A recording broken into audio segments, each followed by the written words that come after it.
नमस्कार, मेरे चैनल पे आपका स्वागत है। क्या खरीदें? प्रॉपर्टी में ये बहुत अहम हो जाता है निर्णय लेना कि खरीदें क्या? जैसे बहुत सी चीज़ें रियल एस्टेट के अंतर्गत बहुत सी चीज़ें आती हैं, जिसमें कि एग्रीकल्चर लैंड भी आता है, फ्लैट भी आता है, प्लॉट भी आता है, कमर्शियल प्लॉट भी आता है, बना हुआ मकान वगैरह-वगैरह कई चीज़ें आती हैं, फार्म हाउस वगैरह सारी चीज़ें। तो एक आदमी को निर्णय लेना बड़ा दिक्कत होती है कि मुझे लेना क्या है। ज़ाहिर-सा आदमी उसी ओर घूमता है, जैसे कि अगल-बगल के जो अपने नज़दीक लोग हैं, जो वो लेते हैं, हम उसी को लेना पसंद करते हैं। जो हमारे जान-पहचान में जिन्होंने ले लिया कि भई इन्होंने प्लॉट ले लिया तो चलिए हम प्लॉट लेंगे। हमारे बगल में यदि किसी ने फ्लैट ले लिया तो हम उस पे चलो उन्होंने फ्लैट लिया तो हम भी फ्लैट लेंगे। उनका ऐसे है वैसे जो भी चीज़ें हैं, जैसा माहौल अगल-बगल के लोग करते हैं, उसी में आदमी लेना चाहता है। तो आइए हम बात करते हैं इस पे कि आंकड़ा क्या कहता है कि कितने लोग जो रजिस्ट्रियाँ होती हैं, उसमें कितने लोग क्या लेते हैं। तो ज़ाहिर-सा है कि सबसे जो कम जो लेते हैं एग्रीकल्चर लैंड। एग्रीकल्चर लैंड का जो आंकड़ा जो बताता है कि 2 से 5% जितनी रजिस्ट्री होती है, सारे के 2 से 5% जो होती है, वो एग्रीकल्चर लैंड लोग लेते हैं। एग्रीकल्चर लैंड लेने की वजह एक चीज़ है कि काफ़ी सस्ता मिल जाता है। इस पे रजिस्ट्री वगैरह का चार्ज भी कम लगता है और सुगमता से एग्रीकल्चर लैंड मिल जाता है सस्ते रेट में। सबसे ज़्यादा फ्रॉड जो होते हैं, वो एग्रीकल्चर लैंड पे ही होते हैं। पहले आंकड़ा की बात कर लेते हैं। फ्लैट है, फ्लैट जो लेते हैं 10 से 15% लोग फ्लैट लेते हैं।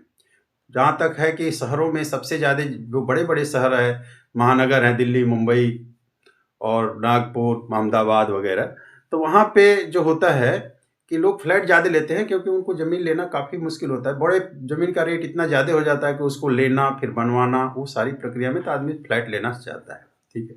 तो 10 से 15% लोग फ्लैट लेना पसंद करते हैं और कमर्शियल प्लॉट है, वो भी 10% के दायरे में ही लोग लेते हैं। कमर्शियल प्लॉट और कम लेने की वजह ये चीज़ नहीं है, कमर्शियल प्लॉट कम लेने की वजह ये होती है कि ये काफ़ी कॉस्टली होता है। और जो सबसे ज़्यादा जो बिकता है मतलब ऑल इंडिया बेस पे सबसे ज़्यादा जो बिकता है वो प्लॉट बिकता है। प्लॉट की रजिस्ट्री सबसे ज़्यादा होती है, ये 50% के इर्द-गिर्द होती है प्लॉट की रजिस्ट्री। लोन वगैरह की बात करें तो एग्रीकल्चर लैंड पे लोन ज़ीरो मिलता है, नहीं मिलता रजिस्ट्री के लिए। आप किसी की भी ज़मीन खरीदने जाएँगे, खेती की ज़मीन है उस पे बैंक से मतलब लोन की बात करेंगे तो लोन नहीं देगा। लोन उन्हीं को देगा जो कि केसीसी जिनके नाम खतौनी होगी, खतौनी वाले को लोन दे देगा, वो अपना एक केसीसी बनता है।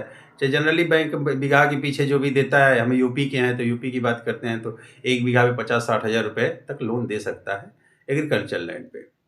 और फ्रॉड वाली बात करें तो सबसे ज़्यादा रजिस्ट्री में जो फ्रॉड होता है वो खेती की ज़मीन में ही होता है। एक रजिस्ट्री एग्रीमेंट हुआ, फिर रजिस्ट्री हुई, फिर डबल रजिस्ट्री हो गई, मतलब कई तरीके के होते हैं एग्रीकल्चर लैंड में, ठीक है। प्लॉट पे 70 से लेके 85% तक जो है प्लॉट पे लोन मिल जाता है। प्लॉट पे लोन भी आसानी से ही मिल जाता है, पेपर वर्क यदि सही रहते हैं तो प्लॉट पे लोन मिल जाता है। लेकिन सबसे आसानी से जो लोन मिलता है वो फ्लैट पे मिलता है। क्योंकि इसका नक्शा वगैरह सारी चीज़ जो है बिल्डर द्वारा बनवाया गया होता है, तो बैंक सबसे आसानी से जो लोन देता है, फ्लैट पे दे देता है। कमर्शियल प्लॉट वाली बात करें तो कमर्शियल प्लॉट जो है वो भी आसानी से ही मिलता है। इस पे भी 10% तक के लोग ज़्यादातर रजिस्ट्री कराते हैं, तो ये है। अब ये बात करते हैं कि यदि हमें निवेश करना कहाँ चाहिए? अपने हिसाब से, अपना जो बजट हो और अपनी जो प्लानिंग है। यदि आप मात्र रहने के लिए चाहिए, ठीक है, तो रहने के लिए तो फ्लैट सबसे बेस्ट है। सिक्योरिटी होती है, अंदर से सब कुछ बना-बनाया होता है, आपको कुछ करना नहीं है, बना-बनाया है, चाबी लिए जाके सामान लिए रहने लगे। प्लॉट में वो चीज़ें नहीं है। प्लॉट लेंगे तो पहले प्लॉट खरीदेंगे। खरीदने की ज़मीन सर्च करना, ज़मीन पे लोन वगैरह पास करवाना, फिर ज़मीन का वेरीफ़ाई कराना और ज़मीन की वेरीफ़ाई भी बहुत आसानी से होती नहीं है। आजकल देखेंगे तो कितना फ्रॉड, ज़मीनों में कितना फ्रॉड होता है, ये आपको पता होगा। कम से कम मैंने 30% ज़मीन कोर्ट में रजिस्ट्री के बाद मुकदमे साथ शुरू हो जाते हैं। जो ज़मीन लिया उसी पे पता लगा कि आपका नक्शा नहीं चेक करवाया, ज़मीन कहीं है, आपको कहीं प्लॉट पे दे दिया गया। तो ये सारी चीज़ें हैं, तो फ्लैट सबसे आसान है खरीदना और उसमें रहने के लिए। लेकिन प्लॉट का जो विकल्प है, प्लॉट सबसे बेस्ट है। ये किस लिए? वो निवेश के लिए भी है। प्लॉट यदि खरीदा है, उस पे लेके घर बनवा लिया है, तो वो आप रहने के लिए भी काम आएगा और आज के डेट में यदि खरीदा है 10 साल के बाद बेचेंगे तो वो कम से कम नहीं 2 गुना से लेके 5 गुना तक आपका प्लॉट मिल जाएगा, मतलब बिक जाएगा। शहर के एरिया में डिसाइड मतलब होता है, यदि आउट एरिया में भी है तब भी वो अच्छा रिटर्न देगा प्लॉट। ठीक है, खेती वाली ज़मीन है उसकी बात करें तो वो आपको 5 साल 6 साल में वो दूना देता है, लेकिन प्लॉट के और मकान के ये सब किराया की इनकम होती है। खेती की ज़मीन है तो हर महीने कुछ ना कुछ देगा, खेती की ज़मीन है तो साल में कुछ-कुछ जोतेंगे, बोएँगे तो कुछ ना कुछ निकलेगा। यदि नहीं जोतते बोते हैं, किसी को दे भी देते हैं, तो भी उसके बदले में आपको मिलेगा। ठीक है?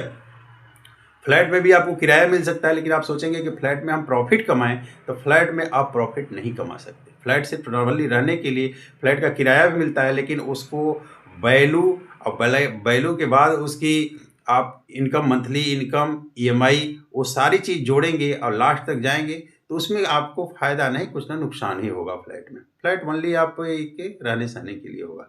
तो मेरे विचार से आपको किसमें लगाना चाहिए, ठीक है? यदि आप बड़े प्लॉट लेना चाहते हैं तो प्लॉट में आप निवेश कर सकते हैं। वो भी किस साइज़ के प्लॉट में जो निवेश करते हैं, प्लॉट के जो साइज़ होना चाहिए, मीडियम साइज़ के प्लॉट होना चाहिए, जो 800 1000 स्क्वायर फीट के प्लॉट हैं वैसे है। यदि बड़े प्लॉट में निवेश करना चाहते हैं, बड़ा पैसा है, तो इकट्ठे बड़ा 2000 स्क्वायर फीट का प्लॉट चाहे 2500 बड़े प्लॉट न खरीदें, बल्कि एक एसआईपी की तरह प्लॉट एक एसआईपी की तरह खरीदें। छोटे-छोटे टुकड़े में 2-3 जगह, अलग-अलग जगह निवेश करें, वो आपके लिए फ़ायदेमंद होगा। ये जानकारी रही फ्लैट, प्लॉट। और रही बात रजिस्ट्री कराते समय क्या-क्या सावधानियाँ हैं, कोई भी प्रॉपर्टी में फ्रॉड वगैरह के इतने ज़्यादा केसेस हैं कि आपको उसके लिए बहुत सावधानी की ज़रूरत पड़ती है। तो पेपर वगैरह की जाँच बहुत बारीकी से करिए। किसी ब्रोकर से मिलते हैं, उससे भी बात अपनी सावधानी से वो चीज़ों को रखिए और आप इंक्वायरी उसको कराइए। तो ये जानकारी रही प्लॉट, फ्लैट और एग्रीकल्चर लैंड वगैरह के लिए कि जो आपको बेस्ट लगे, ठीक है, वो लीजिए।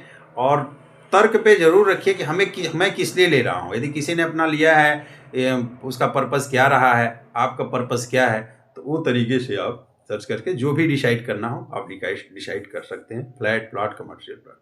मेरे चैनल को लाइक करिए, सब्सक्राइब करिए। नेक्स्ट वीडियो में फिर मिलेंगे।